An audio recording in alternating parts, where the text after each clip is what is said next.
মধ্যবিত্তের মানুষ তারা অনেক সময় হয়তো তাদের সন্তানকে প্রকৃত শিক্ষা দিতে পারে না।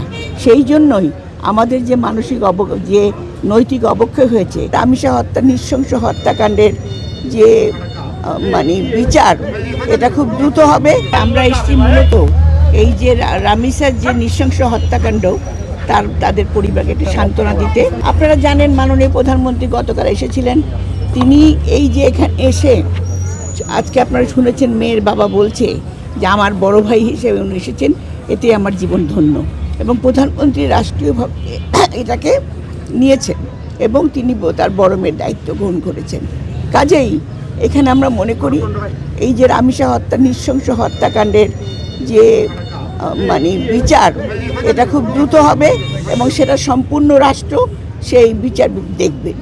আমাদের এখন যেটা দরকার, আমাদের সমাজটা একদম অবক্ষয় হয়ে গেছে, সেটা হলো বিভিন্ন মাদক এবং নেশার কারণে এই যে কাণ্ডটা ঘটছে, ছোটো ছোটো শিশুদের হত্যা করছে, এটা কিন্তু একটা অদ্ভুত একটা চক্র বলতে পারেন, ষড়যন্ত্র বলতে পারেন। কারণ এই সরকার এসছে মাত্র 2 মাস হলো, সেখানে বিভিন্ন রকম এই সরকার যে কাজগুলো করতে যাচ্ছে তাকে বাধাগ্রস্ত করার জন্য অনেক রকম ষড়যন্ত্র চলছে। কাজে এটাও আমাদের স্মরণ রাখতে হবে এবং আমাদের জনগণের সচেতনতা বাড়াতে হবে। কাজে আজকে আমরা মনে করি মাননীয় প্রধানমন্ত্রী যখন এসেছেন, এখানে নিপুণ রায় চৌধুরী তার ব্যক্তিগত বেতন থেকে 50,000 টাকা এখানে মেয়ের বাবাকে দিয়েছে কুলখানির অ্যাডভান্স হিসাবে। তা আমরা আমাদের নারী ও শিশু অধিকার ফোরাম থেকে আমরা আমাদের যতখানি বিভিন্ন পর্যায়ে যেখানে নারী ও শিশুরা অত্যাচারিত হচ্ছে কিংবা এইভাবে নৃশংস হত্যাকাণ্ডের শিকার হচ্ছে, সেখানে আমরা যাচ্ছি। এখানে আমাদের মাননীয় প্রধানমন্ত্রীর নির্দেশে আমরা কাজ করছি।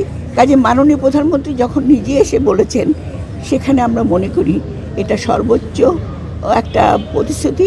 এবং তিনি, আপনারা জানেন, এই প্রধানমন্ত্রী হওয়ার পরে ওনার যে ইশতেহারে নির্বাচিত যে সমস্ত প্রতিশ্রুতি দিয়েছেন, সেগুলো উনি একটা একটা করে কাজ করে যাচ্ছেন।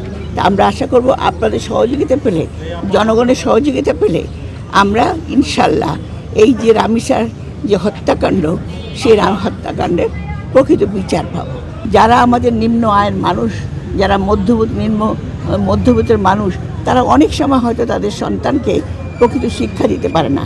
সেই জন্যই আমাদের যে মানসিক যে নৈতিক অবক্ষয় হয়েছে, বিচারনেতার আস্থা যে নষ্ট হয়েছে, এটা গত 17 বছরের থেকেই আমাদের এই বিচারনেতার আস্থা নষ্ট হয়েছে। আমরা চেষ্টা করছি সেই বিচার বিভাগে যেন জনগণের ভরসা থাকে, আস্থা থাকে, সেই লক্ষ্যে কিন্তু প্রধানমন্ত্রী কাজ করে যাচ্ছে। হ্যাঁ, মানুষ ক্ষুব্ধ হবে, কিন্তু একদিনে কিন্তু সমস্ত জিনিস সম্ভব নয়।